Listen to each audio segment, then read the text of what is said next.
Chapter 1 Paksha Province, Afghanistan.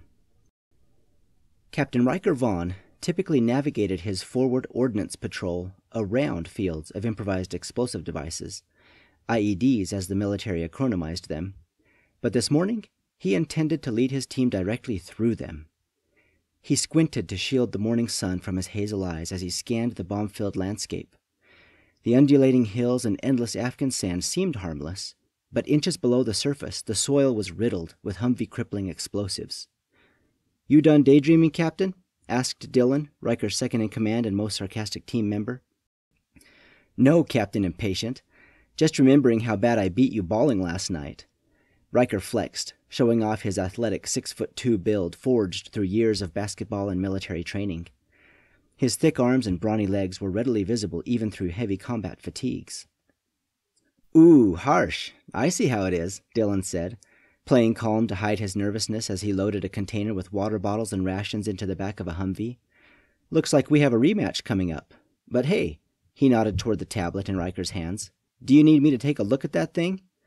Riker held up the tablet. "Dude, we'd end up at a bar if I put you in charge of this." "I got it."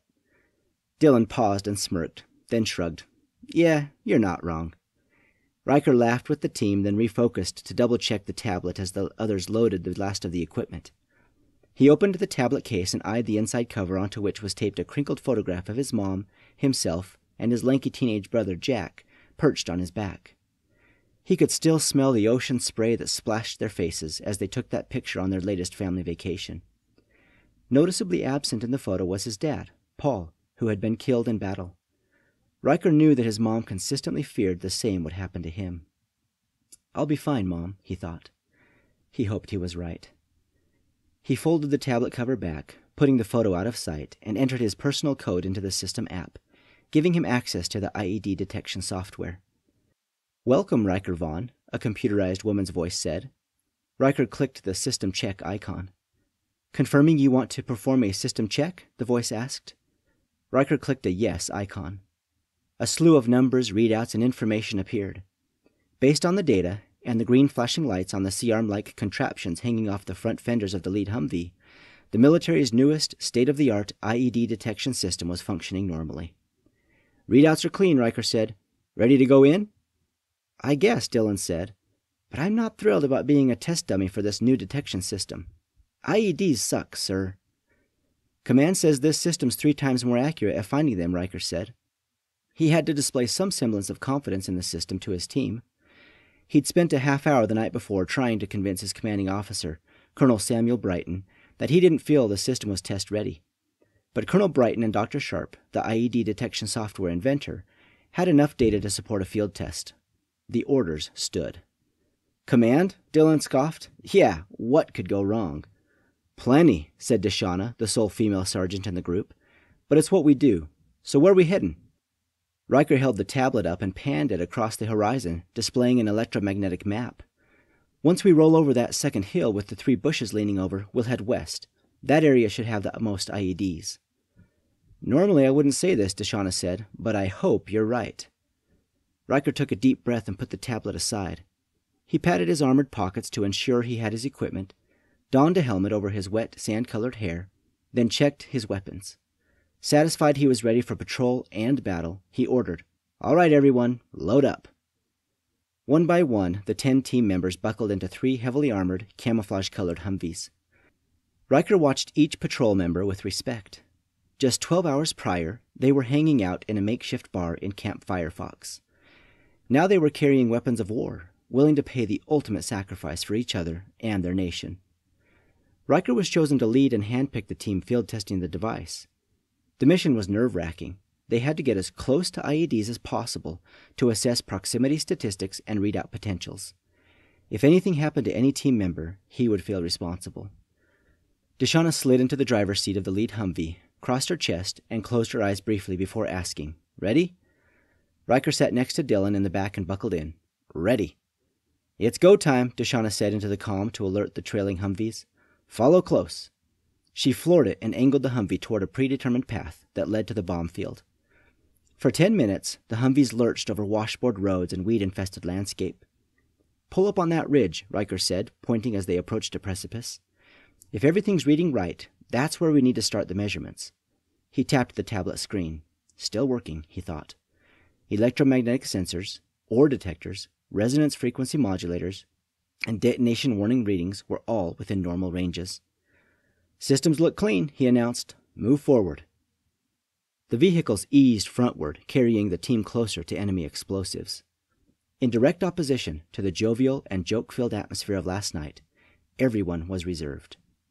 There! Riker hollered. Deshauna could see it. A slight mound of dirt concealed the first detectable IED. She pulled the Humvee to the right to avoid it, then continued down a poorly marked road. The trailing Humvees followed her lead. Nearly 80 feet later, Riker said, "There!" again. Deshauna dodged the second one. The two trailing Humvees followed suit. Riker continued to monitor the tablet sharp-eyed, looking for signs of the next bomb. 20 feet down the path, he saw an unusual signal. "That's odd," he said. He shook the tablet, thinking that might affect the feedback. It didn't. "What is it?" Dylan asked. "I'm not sure." "Does it show there's something ahead?" Deshauna asked. "Yeah, but there's no mound," she finished Riker's sentence. "Right. It's buried deep," Riker said. "Much deeper than an IED." "So let's leave it be," Dylan said. "We have enough to worry about already." "But it's not a bomb," said Riker. "The next bomb is at least 100 feet ahead." He stuck his head out the window and ensured the green lights on the C-arm-like contraptions were blinking. They were. He sat back down. "The detectors are working. Whatever this thing is, it's producing a completely different signal. Stop here for a sec." "Is it a weapon?" Deshauna asked and pressed the brake. "Doubtful," Riker said. "There's no sign of explosive material." "It's treasure," Dylan said. "Now we're talking," Deshauna hollered. "Ha, I wish," Riker said as he opened the door. "Wait here."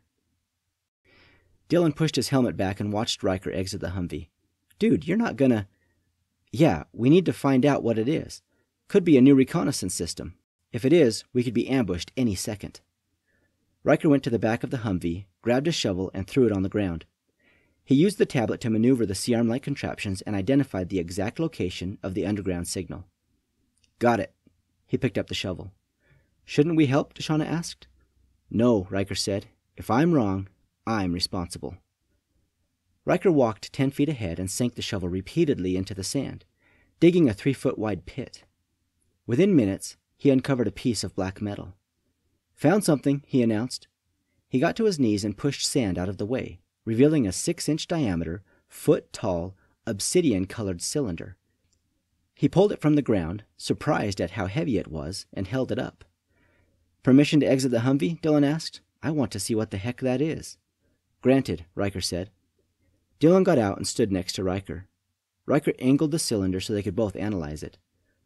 "Those are some weird markings," Riker said, tracing his fingers along vein-like crevices that ran the length of the shaft. "Is that an animal?" Dylan asked, pointing at a hieroglyph-like symbol. "I don't know," Riker answered. Deshauna was anxious. "So, we gonna have another Jurassic Park incident here, folks?" "Huh?" Riker asked. "Don't worry about it," Dylan cut in. "She's always making Jurassic Park references when she sees something weird. It's her favorite movie." Deshauna rolled her eyes. "Whatever that is, I say we put it down and get back to it." Riker ignored Deshauna's plea and wiped the cylinder with his sleeve. He didn't realize there were now 3 more team members from the other Humvees standing behind him, wanting to get a glimpse of the newfound treasure. Riker noticed sand still embedded in the cylinder's crevices. He spat on it to wipe it down, then nearly dropped it as several of the crevices lit up, displaying intense blue veins of what appeared to be viscous liquid. The light paths traveled to the opposite side of the cylinder and outlined a curved rectangular panel. The team stepped back, preparing for something bad to happen. Dylan warned, "Careful, you're making it bad." Before Riker could do anything, the panel illuminated and cycled through a series of indecipherable symbols. "What do all those mean?" Dylan asked. "No idea," Riker responded. Deshauna remained in the driver's seat, shaking her head. "Jurassic Park, y'all. Don't say I didn't warn ya. And you better believe I'm outrunning all ya when that first dinosaur comes. Uh-huh, you know that's right, I ain't getting eaten first." Riker looked toward Deshauna and promised, "A T-Rex is not going to pop out of this thing." "But apparently it does know your name," Dylan said. "What?" Riker asked. Dylan pointed at the panel. Riker looked and saw his name, R-Y-K-E-R. ERVAUGHN, spelled out in crystal clear blue letters on the cylinder's panel. How the... He wiped the cylinder again to remove the remaining sand. The intense blue veins darkened, and his name faded. "Trippy," Dillon said. "Okay," Deshauna hollered. "This is officially a freak fest. Is this some kind of joke? Dillon, you always pulling crap on us. You do this?" "Yeah, Deshauna. I came through here last night, dodged all these IEDs," he panned his arms across the landscape, "and planted this big fat black cylinder right here in the ground." He threw his arms in the air. "You got me." Deshauna pursed her lips, raised her eyebrows, and tilted her head. "I knew it." Dillon rolled his eyes. Deshauna was always being impossible. "You guys, enough," Riker said. "I'm going to call it in." He went to the Humvee and pulled a radio out of a pack. "Colonel Brighton, do you copy?" The deep, middle-aged voice of the team's commanding officer, Colonel Samuel Brighton, came through. "Copy, Captain. What's the fuss? We see you on satellite. You'd better have a good reason for digging into dirt where IEDs reside." "I did, sir. The system found something. Not a bomb. Some kind of cylindrical device. It even knows my name. It turned on, then fizzled out. I think it may be reconnaissance." "Finish the mission, then bring it in. The Humvee armor should shield any transmission it's giving. We'll have the communications team analyze it." "Copy, sir. We'll await your arrival. Out." Riker slipped the radio back into the pack and picked up the cylinder. "Guess we're taking it back. Load up. We still have work to do." The team obeyed their orders and returned to the Humvees. Riker hefted the cylinder onto the seat between him and Dillon. He buckled in, grabbed his canteen, and took a swig of water. He half-screwed the lid, set the canteen aside, and wiped his mouth as he looked once again at the tablet screen. "Everything's still clean. Let's roll." "Mother Mary help us," Deshauna said as she eased the Humvee forward. 100 feet, you said?" "Yes. System shows the next one's at least that far," Riker confirmed. As they moved forward, the terrain worsened. "Bumpy right ahead," Deshauna said. "Hold on to your butts." Riker reached over and latched a seatbelt around the cylinder. Dillon smiled. "Precious cargo?" "Guess we'll find out," Riker said. He grabbed a handhold above his head to brace himself as the Humvee jostled over the rocky terrain. He and Dillon failed to notice water sloshed out of his canteen, dousing the cylinder. The vanes emanated intense blue light, and the panel displayed Riker's name again, but he didn't notice. Riker checked the tablet screen. An unfamiliar set of numbers and letters in the bottom left corner morphed in and out of sequence. The hairs on the back of his neck tingled. Something was wrong. He looked at the cylinder. The vein-like crevices were pulsating various hues of blue. No. He checked the tablet. The screen was wigging out. "It's malfunctioning." Riker thrust his head out the window and yelled, "Abort!" but his voice was lost in a sudden explosion. A shockwave of hot air burned his face, and lava-hot shrapnel scattered in every direction as the trailing Humvee erupted. The second Humvee lurched to its side. As the passenger door hit the ground, it triggered an IED. The Humvee lurched into the air and exploded. The force of the second shockwave ejected Riker from the lead Humvee.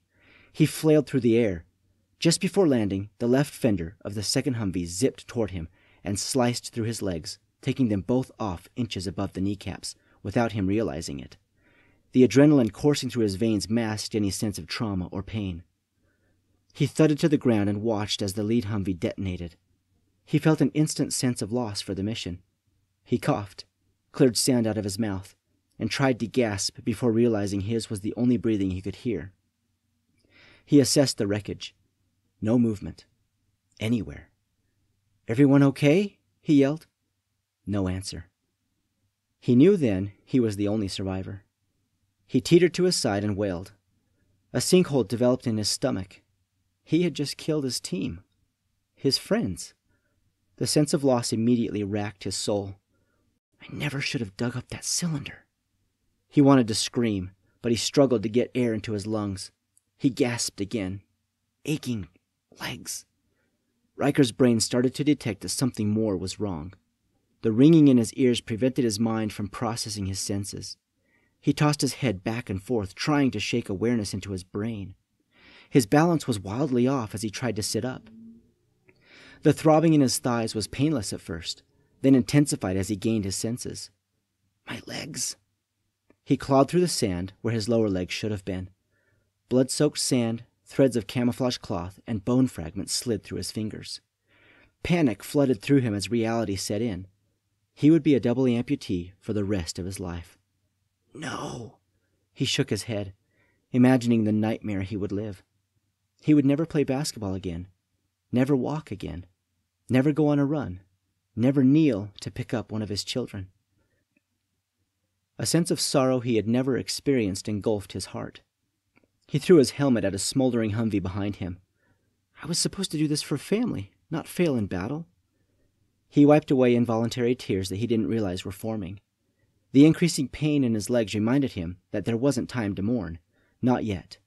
In a matter of moments, he would be dead too, if he didn't get his bleeding under control. 5 years of military training and the experience of 3 tours of duty kicked in. He burst his survival pack open. He dry-heaved and yelled toward the sky. That relieved the pain only slightly. He wiped his brow and tore open 2 emergency tourniquets. They would save his life. He hesitated briefly. He wasn't sure he wanted to be saved. That was his subconscious talking.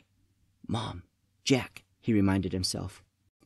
Focusing his thoughts, determined to fight for his life, Riker bit a stick between his flattened teeth, worn from the constant stress of combat. He controlled his shaking hands and readied the tourniquets. It was impossible to soothe the pressure as he cinched them onto his mid-thighs to compress both femoral arteries. He grimaced and exhaled repeatedly, causing the veins to bulge from his thick neck. The bleeding stopped in seconds. He slammed his head on the cool ground, rocked it back and forth, and growled in pain. Exhaustion was already setting in, but he knew he didn't have time to rest. Al-Qaeda enemies would likely be en route after hearing the explosions. He reached for his canteen, drank the bulk of its contents, poured the rest on his face to refresh his agonized body, then reached for his M4 carbine. Grunting, he rolled over and looked at the closest overturned Humvee. The engine block, he thought. The only refuge where bullets won't penetrate. His 6-pack abdomen shifted in pain as he army crawled toward the crumpled remains of the Humvee. His mind didn't yet know how to deal with lost limbs. He twisted onto his butt and shimmied his traumatized body backward until he could rest against the Humvee's front axle. Taking refuge by the vehicle was a risk. The gas tank or engine components could still explode. But it was a risk he had to take. This would be his best protection from Al-Qaeda militants. The triage strategy of Operation Enduring Freedom meant that most wounded soldiers could be accessed within 5 minutes if they were close to the city.